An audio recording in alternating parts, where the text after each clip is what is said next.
नमस्कार प्यारे बच्चों, आप सभी का सरस्वती एकेडमी के इस ऑनलाइन प्लेटफॉर्म पर मैं हार्दिक स्वागत करता हूं। और जैसा कि देखो आप सभी परिचित हैं कि आज का जो टाइम है, ये जो समय चल रहा है, बड़े ही कठिन दौर से हम गुजर रहे हैं। और इस कठिन दौर में देखिए एहतियात बरतना बहुत ज़रूरी है। आप सभी स्वस्थ रहें, अपने परिवार का ध्यान रखें, स्वयं का ध्यान रखें, और स्वस्थ रहेंगे तो हम तैयारी करते रहेंगे इसी तरह से। तो मास्क का विशेष प्रयोग रखें अगर कहीं बाहर जाना है तो, अदरवाइज़ घर में ही रहें और स्वस्थ रहें। यही इसी कामना के साथ हम आप सभी को इसी तरह से तैयार करते रहेंगे, आपके एग्ज़ाम की तैयारी कराते रहेंगे। और जैसा कि देख पा रहे हैं कि लगातार हमारी वीडियोस आ रही हैं, लगातार इस प्लेटफॉर्म पर वीडियोस आपको मिल रही हैं, तो आप बार बार उस वीडियोस को देखिए और तैयारी कीजिए। प्रत्येक सब्जेक्ट की तैयारी यहाँ पर कराई जा रही है। तो हम दोबारा से मैं क्लास लेकर आया हूँ आपके लिए। हम मध्यकालीन भारत पढ़ रहे थे अभी तक, और मध्यकालीन भारत में अभी तक हमने स्लेव डायनेस्टी या गुलाम वंश हमने कंप्लीट किया। तो प्यारे बच्चों, इसके बाद जब गुलाम वंश हम पढ़ रहे थे तो हमने महत्वपूर्ण शासक पढ़े, जिसमें कुतुबुद्दीन ऐबक, इल्तुतमिश, रजिया सुल्तान और गियासुद्दीन बलबन के बारे में हमने पढ़ा। गियासुद्दीन बलबन के ही उत्तराधिकारी में जो अंतिम उत्तराधिकारी थे वो कैकुबाद हुए, और कैमुर्श जो हैं वो केवल 3 महीने तक रहे मलिक फिरोज के संरक्षण में, और 3 महीने के बाद ही उसे अपदस्थ कर दिया गया। और मलिक फिरोज ने ही जलालुद्दीन मलिक फिरोज के नाम से ही अगली डायनेस्टी या अगले वंश की स्थापना की, जिसे हमने कहा खिलजी वंश। अगर मैं रूलिंग पीरियड की बात करूं तो जो इसका रूलिंग पीरियड रहा वो कम रूलिंग पीरियड रहा, 1290 से 1320, लगभग 30 वर्ष का कार्यकाल रहा, इनका शासनकाल रहा। और अगर सबसे ज़्यादा लंबे शासनकाल की मैं बात करूं तो वो सबसे लंबा शासनकाल रहा तुगलक वंश का, जो इसके बाद हम पढ़ेंगे। लेकिन तो महत्वपूर्ण शासकों के बारे में पढ़ेंगे तो जो सबसे पहला ही शासक है वो है जलालुद्दीन फिरोज खिलजी, जिसने खिलजी वंश की स्थापना की, फाउंडर था। और इसके बाद हम पढ़ेंगे अलाउद्दीन खिलजी। और अलाउद्दीन खिलजी का जो कार्यकाल रहा, जो शासनकाल रहा, वो बहुत काफ़ी स्ट्रॉन्ग रहा, काफ़ी शक्तिशाली रहा। और उसने उत्तर भारत और दक्षिण भारत में काफ़ी सारे आर्मी मिशंस को, अभियानों को अंजाम दिए, और ना सिर्फ अंजाम दिए बल्कि वो जीता भी। ठीक है। और एक बड़ी महत्वपूर्ण घटना जो उनसे जुड़ी हुई है अलाउद्दीन खिलजी से ही, हम पद्मावत के बारे में भी अलाउद्दीन खिलजी के शासनकाल में ही पढ़ते हैं। तो शुरू करते हैं एक बार फिर से हम अगली क्लास में खिलजी वंश। तो प्यारे बच्चे, खिलजी वंश का जो काल रहा वो रहा 1290 से 1320 का समय। तो दिल्ली सल्तनत में इसे सबसे कम शासनकाल कहा गया है। दिल्ली सल्तनत में सबसे कम शासनकाल,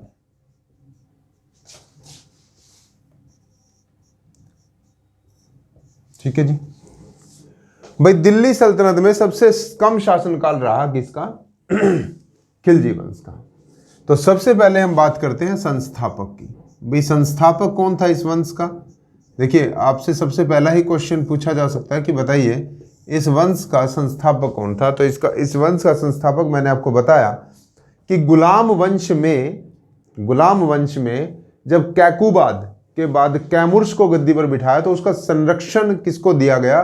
मलिक फिरोज को। और इसी मलिक फिरोज ने ही उसे अपदस्थ करके कैमुर्श को अब अगले वंश की स्थापना दिल्ली सल्तनत में की, जिसे हमने कहा खिलजी वंश। तो इसके जो संस्थापक हुए उनका नाम है जलालुद्दीन फिरोज खिलजी।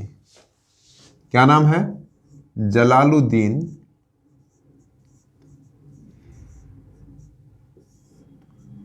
फिरोज खिलजी।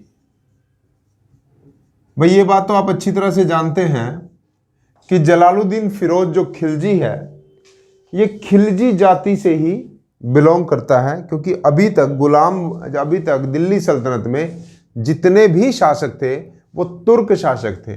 और यही तुर्क शासक किसी ना किसी तुर्क जाति से ही संबंध रखते थे। अगर हम इसका काल बताएं तो 1290 से शुरू करके लगभग 1296 तक का इनका शासनकाल रहा। जलालुद्दीन फिरोज खिलजी ने इस वंश की स्थापना की, खिलजी वंश की, और समय रहा 1290 से 1296, मात्र 6 साल। अगर हम बात करें इसके एक्चुअल नेम की, यानी वास्तविक नाम क्या था इनका? वास्तविक नाम था मलिक फिरोज। वास्तविक नाम क्या था? मलिक फिरोज। भाई मलिक फिरोज इनका वास्तविक नाम था, और ये खिलजी जाति से संबंध रखते थे। खिलजी एक तुर्क जाति यह है, एक तुर्क जाति खिलजी से संबंध रखते थे।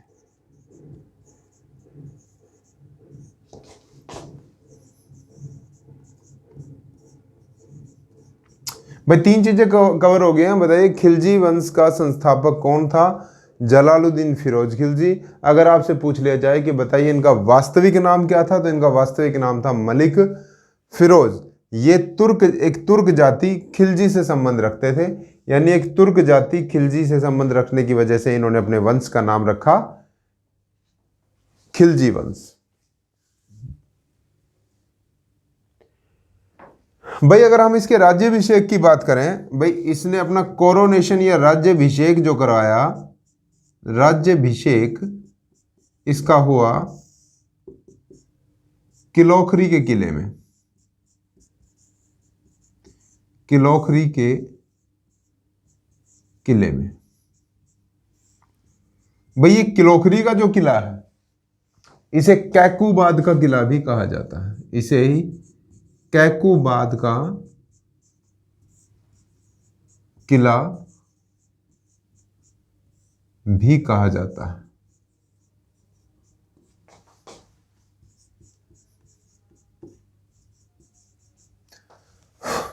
तो प्यारे बच्चों, जलालुद्दीन फिरोज खिलजी इस वंश का संस्थापक था, और इसका जो राज्याभिषेक हुआ वो किलोखरी के किले में। और किलोखरी जो है वो कहां पर है? दिल्ली में है।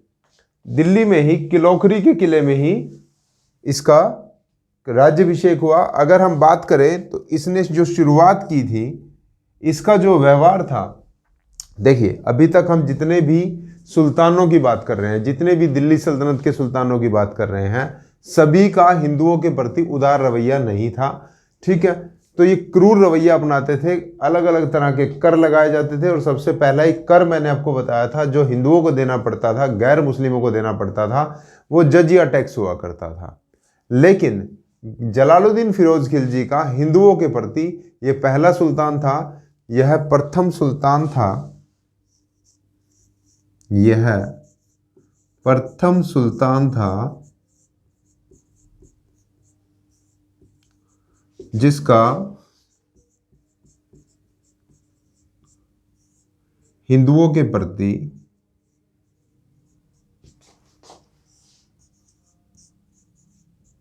उदार व्यवहार था।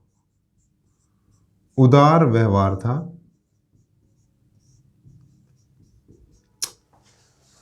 भाई पहला शासक अभी तक का खिलजी डायनेस्टी में आया कौन? जलालुद्दीन फिरोज खिलजी, जिसका हिंदुओं के प्रति उदार व्यवहार था, यानी हिंदुओं के प्रति इसने नरमी का रुख अपनाया, नरम रवैया अपनाया, ताकि इसका जो शासनकाल है वो स्मूथ चल सके और कोई टकराव की स्थिति उत्पन्न ना हो। तो सबसे पहले अगर हम इसके कुछ मिशंस की बात करें, इसके कुछ अभियानों की बात करें, तो इसका जो अभियान था, जो पहला ही अभियान था, वो अभियान इसने किया देवगिरी महाराष्ट्र में। भाई इसने पहला ही अटैक किया देवगिरी पर। ठीक है, और कब किया? 1293 में। इसका जो प्रथम अटैक था, फर्स्ट आक्रमण या प्रथम आक्रमण इसने किया कहां पर? इसका पहला आक्रमण हुआ देवगिरी महाराष्ट्र में। देवगिरी महाराष्ट्र में इसने अपना पहला आक्रमण किया। अगर हम शासक की बात करें तो इसका जो शासक था वो था रामचंद्र देव।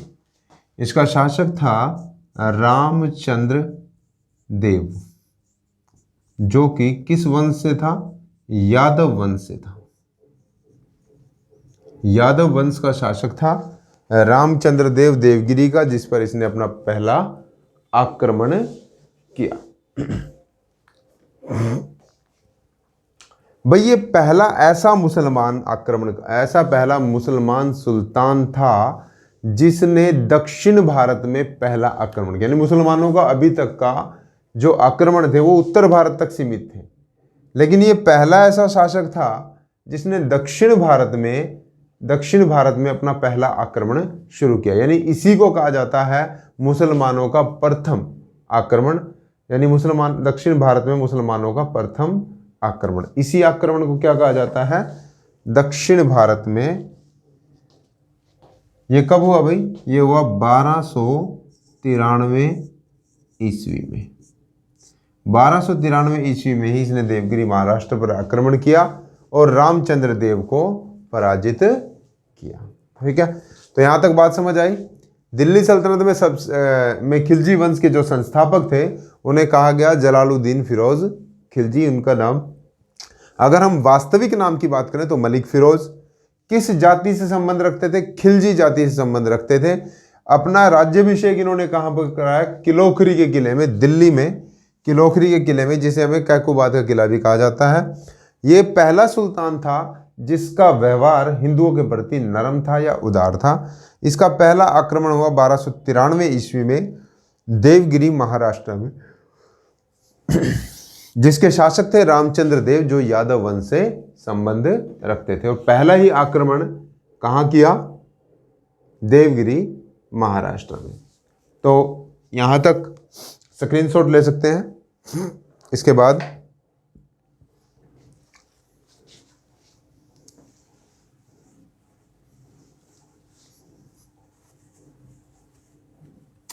भाई 1293 में ये जो आक्रमण किया इन्होंने, ये मुसलमानों का प्रथम आक्रमण था दक्षिण भारत में।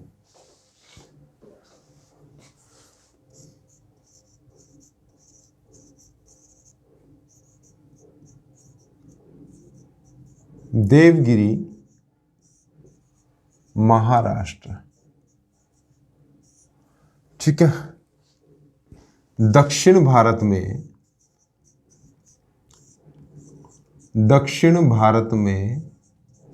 मुसलमानों का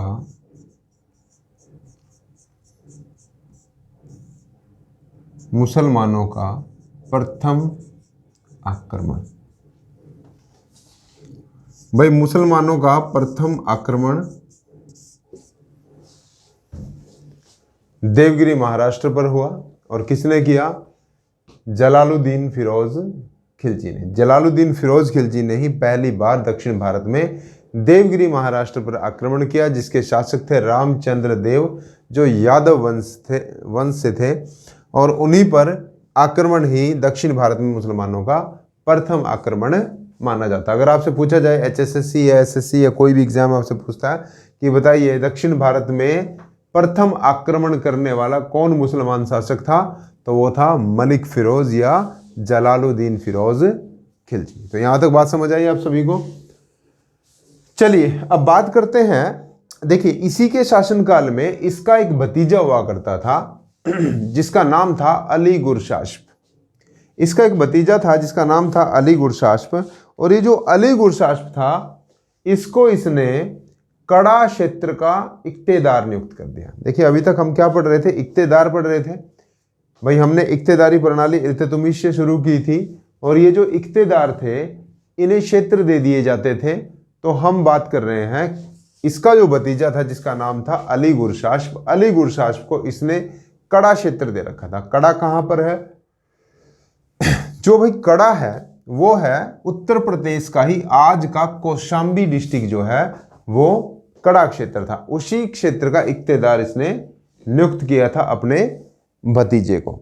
ठीक है भाई, इसी का भतीजा था, क्या नाम था? अलाउद्दीन खिलजी। अलाउद्दीन खिलजी, और यही इसका उत्तराधिकारी बनेगा अगला। इसका एक भतीजा था अलाउद्दीन खिलजी, भतीजा था इसका जलालुद्दीन फिरोज खिलजी का। और यही अलाउद्दीन खिलजी कहाँ का इख्तियार था? कड़ा क्षेत्र का, कड़ा का इख्तियार था, कड़ा क्षेत्र का इख्तियार था भाई। कड़ा क्षेत्र का इख्तियार था इसका भतीजा अलाउद्दीन खिलजी। और बताया जाता है कि अलाउद्दीन खिलजी, जब इसका जो वास्तविक नाम था, अगर हम इसके वास्तविक नाम की बात करें तो इसका वास्तविक नाम था, इसका वास्तविक नाम था अली गुरशास्प। अली गुरशास्प। अली गुरशास्प ही बाद में चलकर क्या बना? अलाउद्दीन खिलजी बना। और ये जो अलाउद्दीन खिलजी है, ये कड़ा क्षेत्र का इख्तियार था। और कड़ा कहां पर है भाई? कड़ा है उत्तर प्रदेश का कौशाम्बी डिस्ट्रिक्ट, कौशाम्बी क्षेत्र। कहां का? उत्तर प्रदेश भाई, उत्तर प्रदेश का कौशाम्बी डिस्ट्रिक्ट ही तब का कड़ा क्षेत्र हुआ करता था, जहां का इख्तियार कौन था? अलाउद्दीन खिलजी था भाई। अलाउद्दीन खिलजी के शासनकाल में ही भारत पर अटैक हुआ, किसका? मंगोलों का। देखिए, अभी तक हम मंगोलों की अगर बात करें तो भाई सबसे पहली बार मंगोल आक्रमण हुआ, सबसे पहली बार मंगोल आक्रमण कब हुआ? इल्तुतमिश के शासनकाल में मंगोल आक्रमणकारी चंगेज खान, या जिसे हमें गेंगिस खान कहा या तैमुजिन कहा, वो एक बार भारत में एंट्री करता है, लेकिन किसी तरह का कोई भी आक्रमण नहीं होता। लेकिन इतिहासकार कहते हैं कि जब इतना बड़ा आक्रमणकारी भारत में प्रवेश किया है या कर रहा है, तो ये कोई छोटी मोटी घटना बिल्कुल नहीं है। इसके जस्ट बाद जब दूसरा जो आक्रमण हुआ वो बहराम शाह के शासनकाल में हुआ। ठीक है, और बलबन के शासनकाल में। तो अब जो है खिलजी वंश में पहला मंगोल आक्रमण होता है खिलजी शासनकाल में, जिसमें हलाकू नाम का एक नेता था, जिसने पूरी तरह से नष्ट कर दिया भाई। अलाउद्दीन खिलजी जो है उसने मुकाबला किया मंगोलों का, और इस हलाकू नेता, जो नेता था उस वक्त हलाकू था, और उसी का ग्रैंडसन था अब्दुल, उसे इसने पराजित किया। चलिए एक बार देखते हैं कि अलाउद्दीन खिलजी ने भाई क्या हुआ? मंगोल आक्रमण हुआ,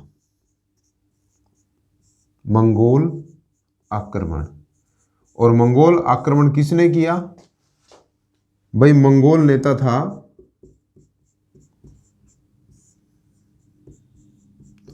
हलाकू, और हलाकू का ग्रैंडसन या पोता जिसे कह सकते हैं, पौत्र अब्दुल ने ये आक्रमण किया। और अब्दुल को पराजित करने के लिए कौन आया? अलाउद्दीन खिलजी। भाई अलाउद्दीन खिलजी ने अब्दुल को पराजित किया, अब्दुल को पराजित किया। भाई यहां से हमें पता चलता है कि ये जो अलाउद्दीन खिलजी था, ये शुरू से ही बड़ा महत्वाकांक्षी, बड़ा निडर और बड़ा ही जाबाज किस्म का शासक था, जिसने पहला ही मुकाबला किया किसके साथ? मंगोलों के साथ। और ना सिर्फ मुकाबला किया बल्कि उसे पराजित कर दिया। तो इससे इसकी बहादुरी का जो है वो पता चलता है। और साथ ही क्या किया कि भाई जब इसने पराजित किया मंगोलों को, तो मंगोलों के ही कुछ सैनिक थे, लगभग 2000 से ज्यादा सैनिक, 4000 से ज्यादा सैनिक थे, जिन्होंने भाई 4000 मंगोल सैनिकों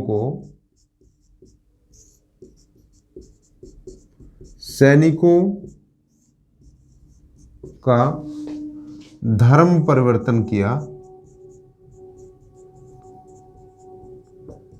कराया और इस्लाम कबूल करवाया।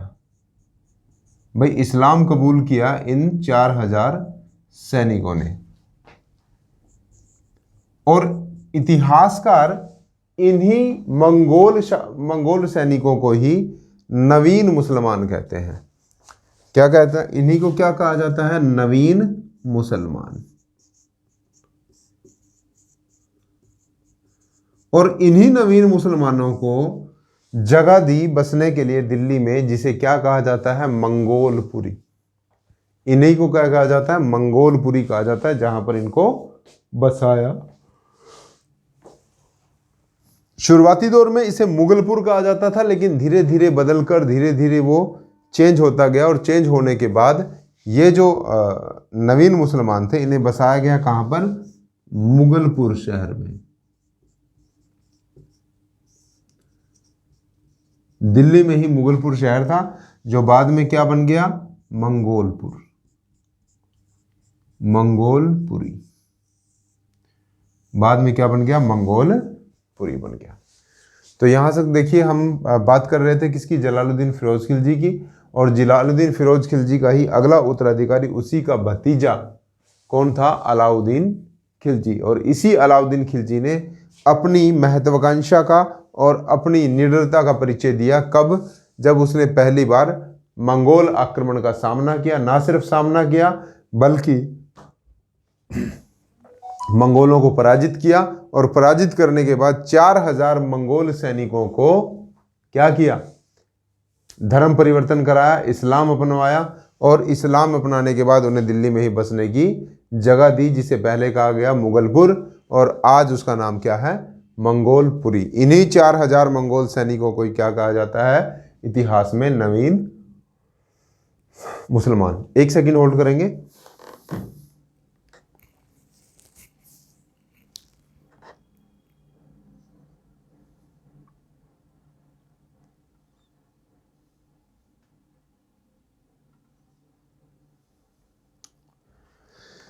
भाई इसके बाद इसी अलाउद्दीन खिलजी ने 1296 में देवगिरी पर दूसरा आक्रमण किया। लेकिन इससे पहले इसने अपने चाचा जलालुद्दीन फिरोज खिलजी की हत्या कर दी।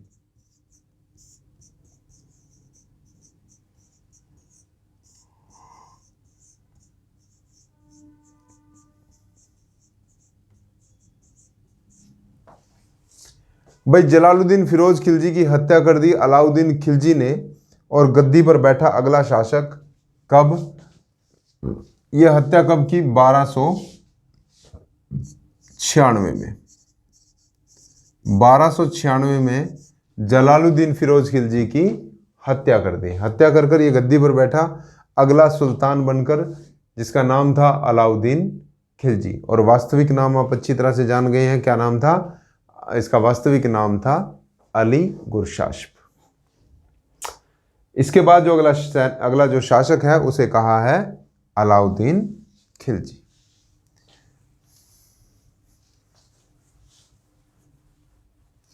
भाई अलाउद्दीन खिलजी का इतिहास, अलाउद्दीन खिलजी से ही काफ़ी सारे क्वेश्चन पूछे जाते हैं। अलाउद्दीन खिलजी ने ही दक्षिण भारत और उत्तर भारत के काफ़ी सारे अभियान किए। और इन अभियानों में उसने विजय प्राप्त की। और ना सिर्फ विजय प्राप्त की, बल्कि काफ़ी सारी चीज़ें जो है और भी ध्यान दी इसने शासन में, जिनका दिल्ली सल्तनत में महत्वपूर्ण स्थान है। हम बात कर रहे हैं किसकी? अलाउद्दीन खिलजी।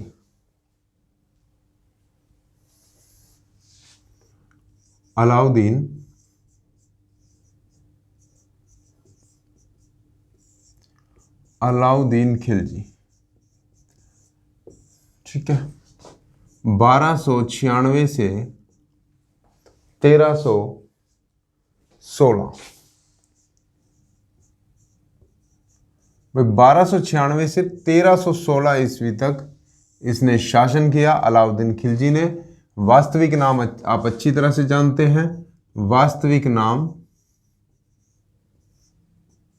अली गुरशास्प।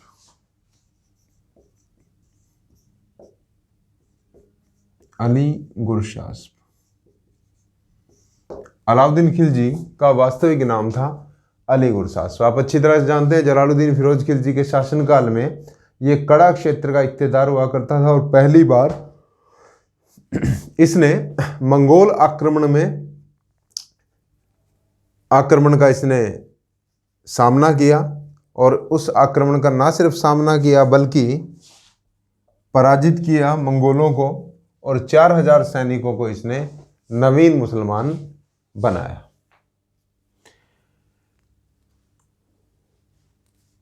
भाई इसने सबसे पहले अपने शासनकाल में क्या किया, एक नकद वेतन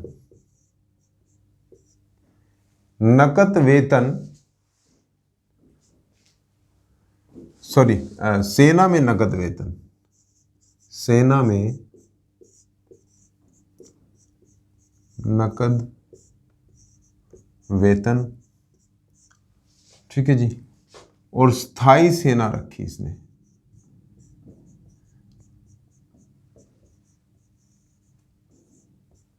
भाई दो काम इसने पहली बार किए। दो काम अभी तक दिल्ली सल्तनत में क्या होता था कि जो सेना होती थी वो स्थायी तौर पर नहीं रखी जाती थी। जब भी कोई युद्ध का माहौल होता था, जब भी कोई युद्ध शुरू होना होता था, उससे पहले ही सेना को इकट्ठा किया जाता था। लेकिन अलाउद्दीन खिलजी ने ऐसा नहीं किया, बल्कि अलाउद्दीन खिलजी ने सबसे पहले सेना को नगद वेतन देना शुरू किया और स्थायी सेना रख ली इसने। सबसे पहले इसने स्थायी सेना रखी और इसके बारे में इतिहासकार एक बड़ी अच्छी बात कहते हैं कि भाई इसकी जो शुरुआत है, इसके शासन की शुरुआत, इसके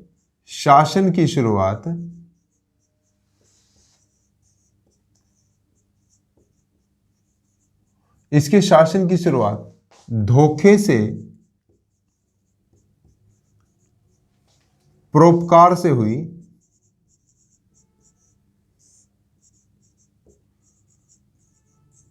परंतु अंत जो है आतंक के साथ हुआ। भाई अलाउद्दीन खिलजी के बारे में इतिहासकार कहते हैं कि भाई इसकी जो शुरुआत थी, जो इसका शुरुआत हुई थी, वो हुई थी धोखे से, परोपकार से हुई थी। लेकिन बाद में जब इसका अंत हुआ तो ये आतंक के साथ अंत हुआ। दिल्ली की जनता इससे बहुत परेशान हो गई थी। ये बहुत ही आतंकी किस्म का व्यक्ति था। लेकिन इसके शासन में इसने सबसे पहला ही काम क्या किया था, नकद वेतन, सेना को नकद वेतन व स्थायी सेना रखने का प्रावधान किया था। अगर हम इसके जन्म की बात करें, इसका जो बर्थ था, इसके बर्थ की बात करें, इसका जन्म कहां पर हुआ, इसका बर्थ हुआ अफगानिस्तान में। इसका जो जन्म है वो अफगानिस्तान में हुआ था। कब हुआ, 1266 में। इसका जन्म 1266 में अफगानिस्तान में हुआ। इसके जो पिता थे उनका नाम था शिहाबुद्दीन खिलजी। इनके फादर यानी जो इनके पिता, उनका नाम था शिहाबुद्दीन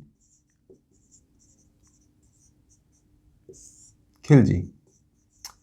भाई शिहाबुद्दीन खिलजी जो थे वो किसके भाई थे, जलालुद्दीन फिरोज खिलजी का भाई।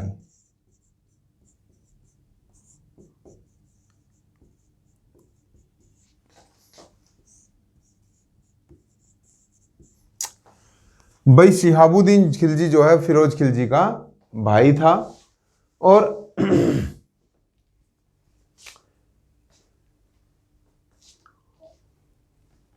ये जो अली गुरशास्प है, जिसे हमने अलाउद्दीन खिलजी कहा, ये अली गुरशास्प जलालुद्दीन फिरोज खिलजी का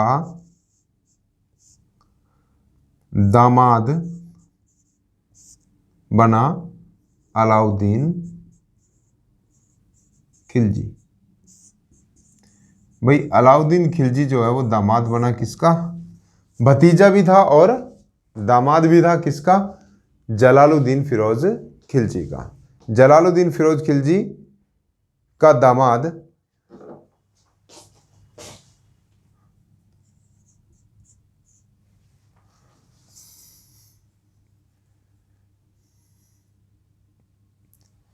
भाई जलालुद्दीन फिरोज खिलजी का ही दामाद बना कौन? अली गुरशास्प या जिसे हमने कहा अलाउद्दीन खिलजी। तो यहीं पर हम स्टॉप करते हैं इस टॉपिक को, और अगला इसका जो पार्ट है वो हम नेक्स्ट वीडियो में कंप्लीट करेंगे, खिलजी वंश। और चूँकि काफ़ी लंबा है इसलिए ये बहुत लंबी वीडियो हो जाएगी। हम अगले ही वीडियो में इस कंसेप्ट को, इस खिलजी डायनेस्टी को समाप्त करेंगे।